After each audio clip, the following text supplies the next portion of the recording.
et bienvenue, il est 18h30, le Grand News vous ouvre ses portes. Merci de regarder News TV. Menacés sur les retraites et le jour de carence, les fonctionnaires n'obtiendront rien pour leur fiche de paye. Maryse Lebranchu, la ministre de la fonction publique, a indiqué ce mardi sur France Info que pour l'instant, dans la préparation du budget 2014, nous n'avons pas pris le choix de dégeler le point d'indice qui sert de base au calcul des salaires évidemment de la fonction publique. Ce point d'indice qui avait été revalorisé de 0,5% en 2010 est congelé et donc gelé depuis. Voilà, et tout de suite c'est la suite de l'information en direct sur News TV.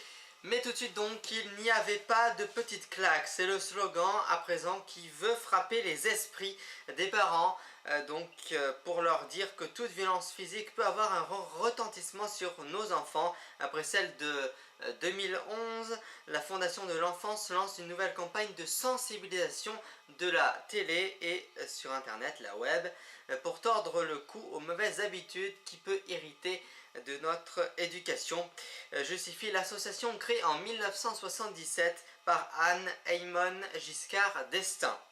Elle rêvait de devenir pilote d'avion, celle dont le prénom suffit à évoquer la luxure, a connu une enfance sage, tranquille et studieuse avant de devenir le cadeau évidemment d'anniversaire de Franck Ribéry en 2009 dans une chambre d'hôtel munichoise. Zaya Dehar grandit à Gris, une ville moyenne d'Algérie. Elle raconte dans chacune des rares interviews qu'elle accorde qu'elle était première de sa classe et adorait les mathématiques.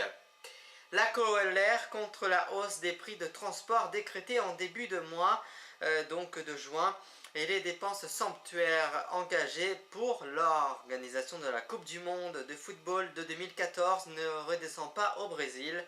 Le mouvement qui a pris un nouveau visage après les accusations de violence policière contre les manifestants a été débordé cette nuit par des groupes de casseurs qui ont multiplié incendies, vols et affrontements contre les forces de l'ordre à Rio de Janeiro, donc au Brésil. Maintenant, une actualité concernant la santé, la greffe du rein. Dans certains pays, on fait le traitement de référence de l'insuffisance rénale terminale, reste insuffisamment développé en France et dans le monde. Lancé en mars 2012 par des associations de malades, les états généraux de rein se sont clos lundi sur ce constat malgré les efforts de pouvoir public pour élargir l'accès de la transplantation, les recours de dialyse. Je vous rappelle que c'est une machine qui filtre le sang de ces impuretés, reste prédominant dans notre pays. Je vais maintenant à cette actualité, le vin qui se vend le mieux en Chine, est-ce vrai? Comme le secteur du luxe, c'est l'image de la France.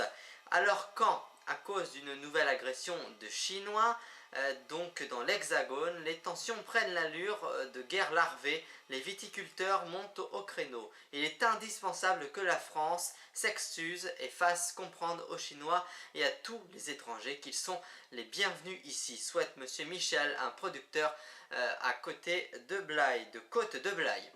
Certains finissent à la casse, d'autres classés au monument historique. C'est le rôle de destin de cette Samsung type 2300 GT, une berline de 1955, voiture classée monument historique en 2006. La voiture a beau être une poubelle sur roue, à l'aveu d'un spécialiste des biens protégés par l'État, elle a été reconnue comme un bijou du patrimoine roulant par le ministère de la Culture, qui l'a classé à son inventaire comme un château du XXe siècle. Pourquoi faire un lifting si les mains continuent à trahir l'âge?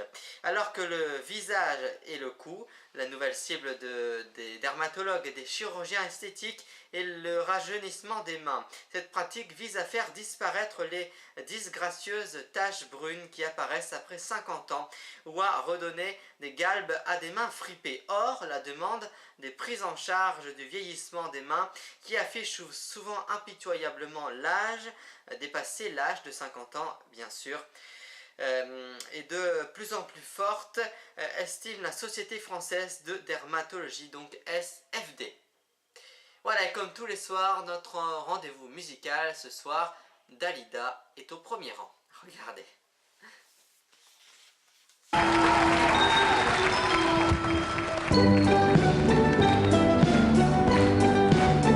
Dans une rue pleine de brouillard, un inconnu sur sa guitare chantait une chanson que répétaient deux autres compagnons. Marjolaine, toi si jolie, Marjolaine, le printemps fleuri, Marjolaine, j'étais soldat, mais aujourd'hui je reviens près de toi. Il avait dit, je reviendrai, elle avait dit, je t'attendrai. Elle était partie, encore enfant, elle est revenue, un homme maintenant. Marjolaine, toi si jolie, Marjolaine, je n'ai pas menti. Marjolaine, j'étais soldat, mais aujourd'hui je reviens près de toi. L'été parti pour 10 années, mais 10 années ont tout changé. Rien n'est pareil, et dans les rues, à part le ciel, il n'a rien reconnu. Marjolaine, toi si jolie, Marjolaine, le printemps s'enfuit. Marjolaine, je sais trop bien qu'amour perdu, plus jamais ne revient. Un inconnu et sa guitare ont disparu dans le brouillard, et avec lui ses compagnons sont repartis en portant leur chanson.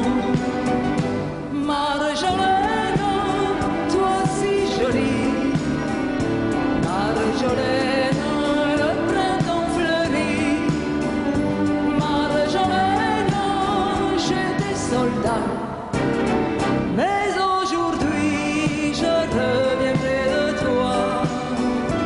Marjolaine, Marjolaine, Marjolaine.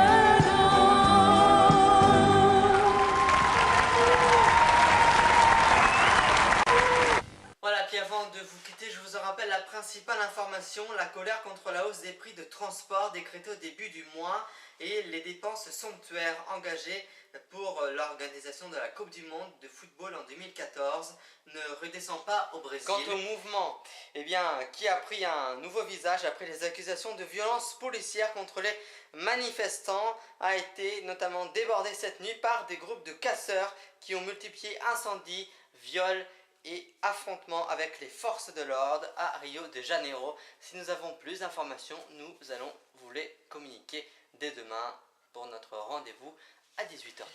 Et voilà pour le rappel de l'information. Donc rendez-vous est pris demain à 18h30 pour de toutes nouvelles aventures du Grand News.